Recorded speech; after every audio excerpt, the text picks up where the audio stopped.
এবার এমন কীর্তি করলেন মুস্তাফিজুর রহমান যা করতে পারেননি দুনিয়ার দ্বিতীয় কেউ। ইতিহাসের সব সেরা সেরা বোলারদের পেছনে ফেলে গড়লেন অবিশ্বাস্য এক রেকর্ড। জসপ্রীত বুমরা, লাসিথ মালিঙ্গার মতো বোলাররা নেই তার ধারে কাছে। নিজের কাটার জাদু দেখিয়ে তিনি এখন সবার উপরে। মুস্তাফিজুর রহমানের এমন বিশ্ব রেকর্ড নিয়ে বাকিটা জেনে নেব রিপোর্ট।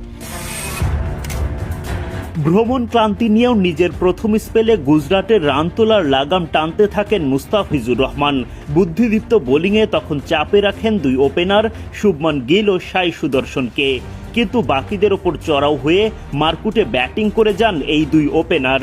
ফলে ডেথ ওভারে বোলিংয়ে এসে তেমন কিছুই করার ছিল না টাইগার কাটার মাস্টারের। অবিশ্বাস্য ব্যাটিংয়ে দিল্লির দেয়া 200 রানের বিশাল লক্ষ্য ছেলে খেলা বানিয়ে ফেলেন গিল আর সুদর্শন। সংযুক্ত আরব আমিরাতে জাতীয় দলের হয়ে খেলার 24 ঘন্টা পার না হতেই আইপিএলে মাঠে নামতে হয় মুস্তাফিজুর রহমানকে।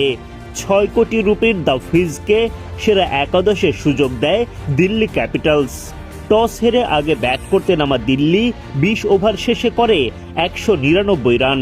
কেএল রাহুল খেলেন 65 বলে অপরাজিত 112 রানের দুর্দান্ত ইনিংস। গুজরাটকে 200 রানের টার্গেট দেওয়ার পর ইনিংসের চতুর্থ ওভারে প্রথমবারের মতো বোলিং আনা হয় মুস্তাফিজকে। এসেই গুজরাটের ওপেনারদের রান তোলার গতি থামিয়ে দেন। প্রথম ওভারে 2টা ডট বল করেন মুস্তাফিজ, কোনো বাউন্ডারি হজম করেননি। এই ওভারে তার খরচা মাত্র 6 রান। পাওয়ার প্লের শেষ ওভারটি করতে ডাক পড়ে মুস্তাফিজের। এই ওভারের চতুর্থ বলে সাই সুদর্শনের হাতে বাউন্ডারি হজম করেন তিনি। আগের মতো এই ওভারেও 2টো ডট বল করেন। ব্যক্তিগত দ্বিতীয় ওভারে দ্য ফিজের খরচা মাত্র 7 রান।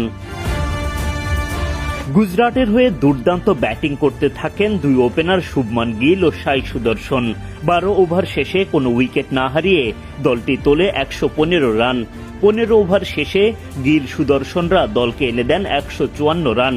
চাপে পড়ে যায় মুস্তাফিজদের দিল্লি।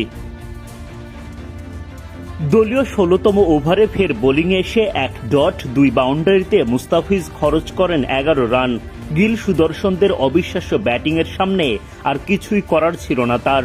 দিল্লিকে উড়িয়ে দিয়ে দুর্দান্ত জয় তুলে নেয় গুজরাট টাইটান্স।